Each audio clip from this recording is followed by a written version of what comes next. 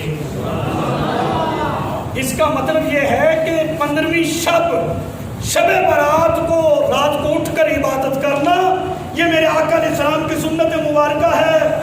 اور قبراتے جانا کتنے لکھا, میں کہ پڑھتے صحیح, قبروں پر جانا بھی میرے آقا علیہ السلام کی سنت ہے. خاص طور پر اس رات کو جانا بھی سنت ہے. اما جیسا فرما رہی ہیں حضور جنت البقیع کے قبرستان میں تھے. کہتے جب میں وہاں پر پہنچی نا تو نبی کریم علیہ السلام نے فرمایا عائشہ کیا تو نے یہ گمان کیا کہ اللہ اور اس کا رسول تیری حق تلفی کریں گے. اماں جی عائشہ رضی اللہ تعالیٰ عنہا نے تو ابھی کچھ بھی عرض نہیں کیا. یہ حدیث ہے جس نے دیکھنی میں دکھاتا ہوں. ابھی انہوں نے کچھ عرض نہیں کیا لیکن کریم آقا علیہ السلام نے اماں جی عائشہ صدیقہ رضی اللہ تعالیٰ عنہا کے دل کے اندر جو خیالات پیدا ہو رہے تھے انہیں خیالات کو معلوم کر کے اماں جی عائشہ صدیقہ رضی اللہ تعالیٰ عنہا سے فرمایا عائشہ تو نے یہ گمان کیا اللہ اور اس کا رسول تیری حق تلفی کریں گے. حضرت عائشہ رضی اللہ تعالیٰ عنہا نے بھی یہ نہیں کہا کہ یا رسول اللہ صلی اللہ علیہ وسلم میں نے یہ کہا ہے. ان کو پتا تھا حضور دلوں کے خیالات بھی جانتے ہیں. سبحان اللہ. عرض کی یا رسول اللہ صلی اللہ علیہ وسلم میں نے یہ گمان کیا تھا شاید کہ آپ کسی اور زوجہ کے ہاں تشریف لے گئے ہوں, اپنی کسی دوسری زوجہ کے پاس تشریف لے گئے ہوں, میں نے یہ گمان کیا تھا. اچھا اماں جی عائشہ رضی اللہ تعالیٰ عنہا نے اقرار کر کے بتا دیا کہ میں نے یہ گمان کیا تھا کہ آپ کسی دوسری زوجہ کے پاس تشریف لے گئے ہوں گے. توجہ کریں جملے پر. نبی پاک علیہ السلام کے جملے پر بھی توجہ کریں اور ام المومنین حضرت عائشہ کے جملے پر بھی. سرکار علیہ السلام کیا فرما رہے ہیں؟ عائشہ کیا تو گمان کرتی ہے اللہ اور اس کا رسول تیری حق تلفی کریں گے؟ اس کو ذہن میں بٹھائیں. حضرت عائشہ عرض کیا کرتی ہیں؟ میں نے یہ گمان کیا آپ اپنی کسی دوسری زوجہ کے پاس تشریف لے گئے. اچھا اللہ کا گمان اللہ کے بارے میں تو حضرت عائشہ نے کیا ہی نہیں، اور نبی پاک علیہ السلام فرما رہے ہیں کہ عائشہ تو یہ گمان کرتی ہے کہ اللہ اور اس کا رسول تیری حق تلفی کریں گے. بڑی لطیف بات ہے، توجہ کرنا انشاءاللہ ایمان تازہ ہوگا. اماں جی عائشہ فرماتی ہیں میں نے گمان کیا آپ کسی زوجہ کے پاس چلے گئے ہوں گے. مطلب کیا ہے؟ نبی کریم علیہ السلام کے بارے میں گمان کرنا اسی طرح ہے جس طرح کہ اللہ کے بارے میں گمان کیا جا رہا ہے. وما رمیت اذ رمیت ولکن اللہ رمی. محبوب جو کنکری ماری تھی آپ نے نہیں، وہ تو میں نے ماری تھی. یعنی فعل رسول کو اللہ اپنا فعل بتا رہا ہے، اور قرآن میں ہے کہ وہ دھوکہ دے رہے ہیں اللہ کو. یخادعون اللہ، وہ دھوکہ دیتے ہیں اللہ کو نہیں اور ایمان والوں کو، لیکن ان کو شعور ہی کوئی نہیں، وہ تو اپنے آپ کو دھوکہ دے رہے ہیں. اچھا مجھے یہ بتاؤ کوئی بندہ رب کو دھوکہ دے سکتا ہے؟ دھوکے کی تعریف کیا ہے؟ دھوکہ کہتے ہیں کسی او یار کلو سیب نہیں چنگے چنگے پائیں ٹھیک ہے جی بس او جی عمران خان ہے میں نواز شریف ہے میں باتوں میں لگا کر دو جو ہے ناقص دانے بھی بیچ میں ڈال دیتے ہیں. یہ دھوکہ دیا نا. اور دھوکہ دینے کا پروگرام اس نے کیا چلایا؟ عمران خان نے نہیں کرتا تو نواز شریف نے، یعنی اس کی توجہ تقسیم کر کے دو ناقص دانے بھی بیچ میں ڈال دیے. دھوکہ یہ کہتے ہیں کہ کسی کی عقل کو نکال کر پھر اس کو جو ہے دھوکہ دے دینا. مجھے بتاؤ مشرکین رب کو دھوکہ دے سکتے ہیں؟ تو پھر قرآن میں کیوں ہے یخادعون اللہ کہ وہ اللہ کو دھوکہ دیتے ہیں؟ مفتی احمد یا خان نعیمی رحمۃ اللہ علیہ نے بڑی خوبصورت یہاں پہ تفسیر کی. آپ نے فرمایا دراصل وہ دھوکہ رسول اللہ کو دے رہے تھے، اللہ تعالیٰ نے محبوب کی جگہ اپنا نام ہی ذکر کر دیا تاکہ میرے بندوں کو پتہ چل جائے میرے محبوب کا مقام میری بارگاہ میں کیا ہے کہ رسول اللہ کو دھوکہ دینا وہ رب کو دھوکہ دینا ہے. یعنی رسول اللہ کو ایذا دینا اتنا بڑا جرم ہے جس طرح کہ وہ رب کو دھوکہ دے رہی ہیں. اب اس طرف آئیں، میرے آقا نے فرمایا کیا تو یہ گمان کرتی ہے اللہ اور اس کا رسول تیری حق تلفی کریں گے؟ اللہ اکبر. حضور کا مقام دیکھو حدیث مبارکہ. میرے آقا علیہ الصلوۃ والسلام نے فرمایا، میں ذرا مختصر کر رہا ہوں توجہ رکھیے گا. سرکار علیہ الصلوۃ والسلام نے فرمایا یہ 15ویں جو شب ہے نا شعبان المعظم کی، اس رات اللہ تعالیٰ یعنی جو رب ہے نا جو پروردگار ہے، ابن ماجہ کی حدیث، یہ ترمذی شریف کی حدیث اور دیگر جو کتابوں کے اندر آئی ہے، میں چند حدیثوں کا خلاصہ تھوڑا تھوڑا کر کے بیان کروں گا، توجہ رکھنا. اتنی عظیم اور برکتوں والی رات، میرے آقا علیہ الصلوۃ والسلام نے فرمایا کہ اس رات اللہ تعالیٰ، ترمذی شریف، اشارہ دے رہا ہوں یہ پہلے ذکر کر دوں، اللہ تعالیٰ میری امت کے اتنے لوگوں کی مغفرت فرما دیتا ہے جتنا کہ قبیلہ بنو قلب کی بکریاں اور ان کے بال، پھر فرمایا کہ اس سے بھی زیادہ کی اللہ تعالیٰ مغفرت فرما دیتا ہے. یہ ذکر کیوں ہوا؟ وہ قبیلہ بڑے شوق سے بکریاں پالتا تھا، پھر بکریوں کی کثرت، پھر ان کے بالوں کی کثرت. مطلب یہ ہے کہ جب اس کی گنتی نہیں تو اللہ تعالیٰ بھی اس رات میں اتنے لوگوں کی مغفرت فرماتا ہے کہ وہ بے حساب ہوتے ہیں، اس کی بھی گنتی کوئی نہیں. یہ ایک خاص رات ہے جس میں اللہ تعالیٰ ایک خاص تجلی کے ساتھ اپنی مخلوق کی طرف متوجہ ہوتا ہے. ایک حدیث میں یہ آتا ہے کہ اللہ تعالیٰ آسمان دنیا پر جلوہ گر ہوتا ہے اپنی شایان شان، جو اللہ کی شان ہے. پھر آسمان دنیا سے کیا مراد ہے؟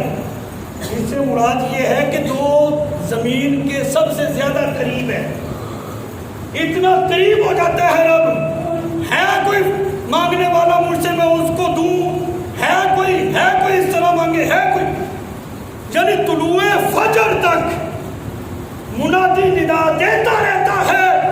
جو بھی رب کی بارگاہ میں ندامت کے چند آنسو بہا کر اپنا سر رب کی بارگاہ میں جھکا دیتا ہے، رب تعالیٰ اس کو بھی نواز دیتا ہے۔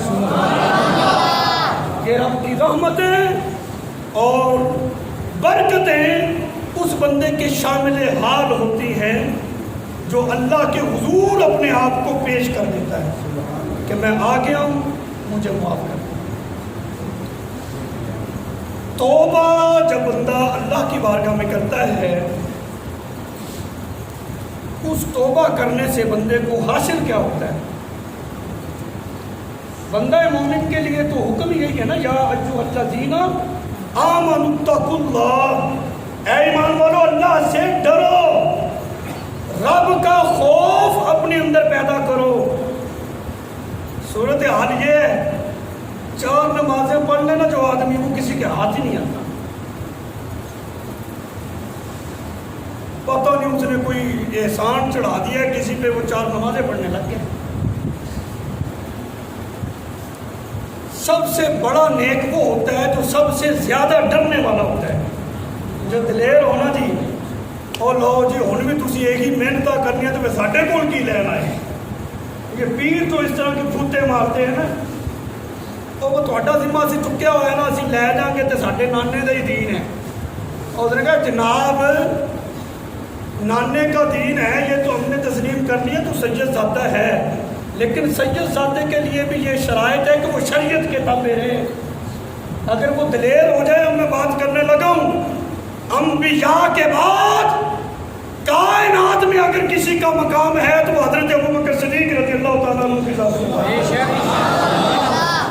سب سے بلند ہستی، خوف خدا کا عالم دیکھو کیا ہے۔ آپ کا ایک غلام آیا، توبہ کی رات ہے، ڈریں گے تو توبہ کریں گے نا جی۔ غلام آیا کھانا لے کر، جی یہ کھانا ہے، تو یہ ایک اچھا طریقہ ہے، اخلاقیات میں سے ہے کہ جب کوئی غریب آدمی دعوت کرے، بلکہ ہر ایک کی دعوت کو قبول کرنا چاہیے، اور یہ ہمارے اسلاف کا طریقہ رہا ہے۔ امام زین العابدین رضی اللہ تعالیٰ عنہ کا بھی یہی طریقہ کار رہا ہے کہ غریب آدمی جب دعوت دیتے تو آپ ان کے ساتھ وہیں پہ بیٹھ کر کھانا کھا لیا کرتے تھے کہ اس کا دل رکھوں۔ اور بریلی کے تاجدار امام اہل سنت مجدد دین و ملت مولانا الشاہ امام احمد رضا خاں پادری بریلوی رحمۃ اللہ علیہ، ایک یتیم بچے نے آپ کی دعوت کر دی، اور پھر گھر میں جگہ کوئی نہیں تھی، باہر ہی بوریا بچھا کے وہیں پہ بٹھا دیا، باجرے کی روٹی کچی دال چنے کی پیش کی۔ آپ بڑی نازک مزاج تھے اور پھر بڑھاپا بھی، آپ نے وہ بڑے مزے سے وہیں پہ بیٹھ کر وہ کھانا کھا لیا۔ کہنے لگے حضرت آپ کی طبیعت خراب ہو جائے گی، دال کچی ہے، روٹی بھی کچی ہے۔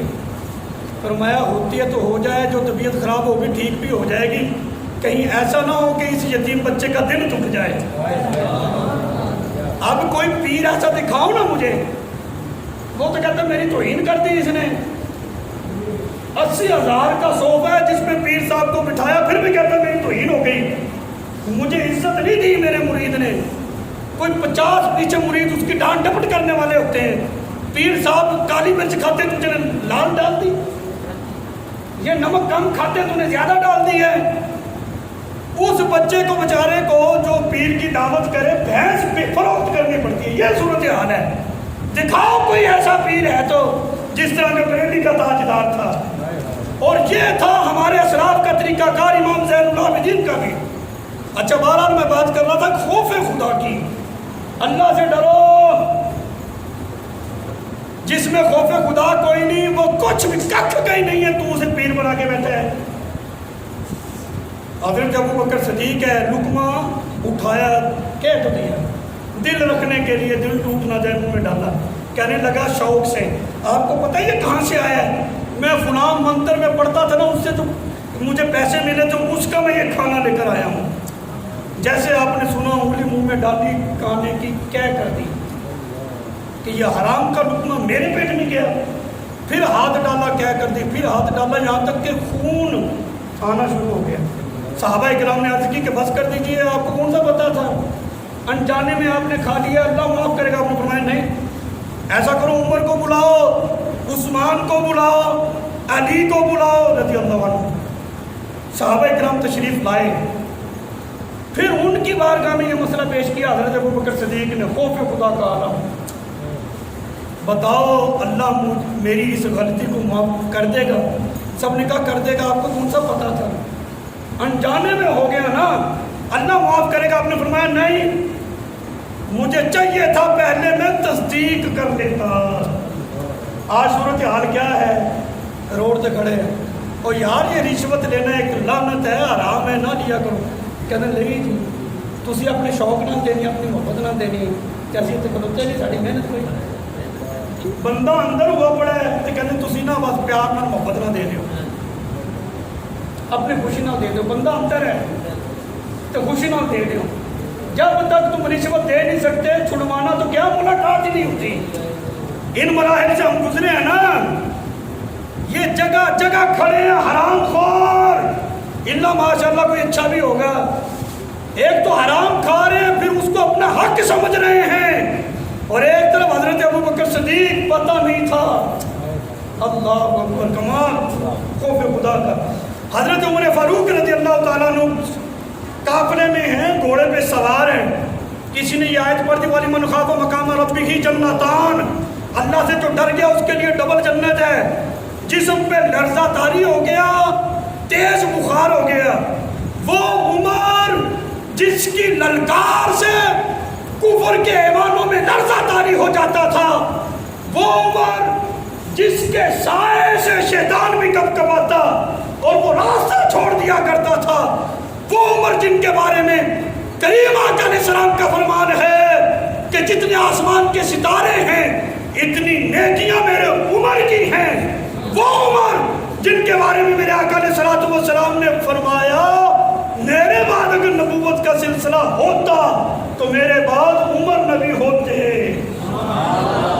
چونکہ نبوت کا دروازہ بند ہو گیا ہے۔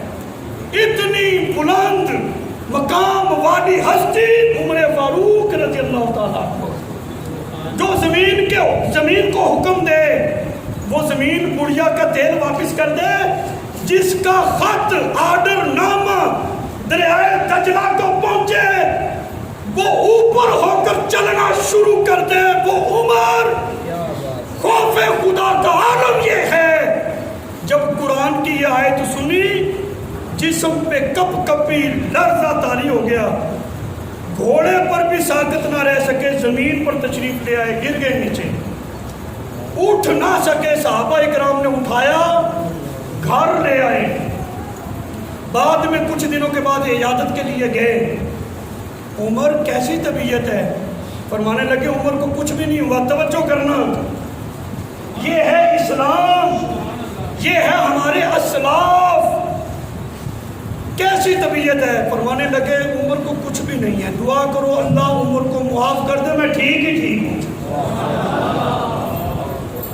یہاں تو پیر کہتا میں تیرا ذمہ چکیا ہوا ہے تو پریشان ہے، اذان ہو گئی، بیٹھ تیرا ذمہ سے چکیا ہوا ہے۔ حضرت عمر فاروق رضی اللہ تعالیٰ عنہ سے بڑا کوئی پیر ہے؟ ان کا خوف خدا یہ ہے، وہ رب سے اتنا ڈرتے ہیں، یہ اتنا دلیر ہو گئے۔ بات تو تسی قاری صاحب ہوئے نہ کہنا علامہ صاحب تسی کسی دیوبندی نو سدیا ہے، دیوبندی نے کوئی نہیں سدیا، الحمدللہ رضوی بریلوی بھی کٹر ہے، ہاں جی تصدیق شدہ رضوی ہوں، اعلیٰ حضرت کا ماننے والا ہوں، ایسی بات نہیں ہے، لیکن جو حق بات ہے وہ منبر کی ذمہ داری ہے۔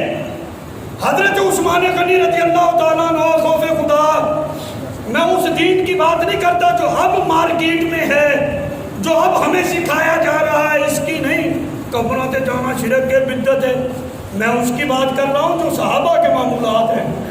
حضرت عثمان غنی رضی اللہ تعالیٰ عنہ، سارے کو رضی اللہ تعالیٰ عنہ، قبر پہ کھڑے ہیں، ساتھ آپ کا غلام ہے، آنسو جاری ہو گئے، داڑھی تر ہو گئی، داڑھی مبارک ہے آنسوؤں سے تر ہو گئی۔ غلام نے عرض کی حضور آپ اتنا کیوں روتے ہیں؟ آپ کو تو بے شمار مرتبہ نبی پاک علیہ السلام نے جنت عطا کر دی ہے، عثمان فی الجنہ۔ بہت سارے ایسے موقع گزرے جہاں پر حضور نے فرمایا ہے اپنی ظاہری حیات میں کہ عثمان جنتی ہے، آپ کو تو جنت عطا ہو چکی ہے، آپ کیوں روتے ہیں؟ جو 100% جنتی ہے، جن کے بارے میں میرا آقا علیہ السلام نے ارشاد فرما دیا ہے اور حضور علیہ السلام کی زبان رسالت سے جو جاری ہو جائے، ماشاءاللہ وہ حق ہے، وہ حق ایسا ہے اس کی بھی توجہ کرنا، وہ ایسا حق ہے جو کریم آقا علیہ السلام کی مبارک زبان سے جاری ہو جائے۔ یہ آسمان ہے نا، یہ ٹوٹ کر زمین پر آ جائے ممکن ہے، زمین پھٹ جائے ممکن ہے، لیکن ایسا کبھی بھی نہیں ہو سکتا جو زبان رسالت سے جاری ہو جائے پھر وہ اس طرح ہو نہ، جو ہو جائے وہ ہوتا ہے۔ وَمَا يَنطِقُ عَنِ الْهَوَىٰ، یہ حضور کی تو صفت ہے نا جی۔ حضرت عثمان غنی کا خوف خدا، جن کو ظاہری حیات میں میرے آقا نے کہہ دیا تھا تو جنتی ہے، قبر پر کھڑے ہیں رو رہے ہیں، داڑھی شریف۔ یہاں ایک مسئلہ سن لیں، بعض لوگ کہتے ہیں فلانا بندہ سی وہ جن نے داڑھی شاڑھی رکھی ہوئی سی، توبہ، یہ حضور کی سنت ہے؟ شاڑھی چھوڑی نہ کو، اس کو یوں کہا کرو داڑھی شریف۔ رکھنے کی توفیق مل جائے تو بہت بڑی سعادت ہے، اگر توفیق نہیں ہے تو پھر اس کی قدر کرو۔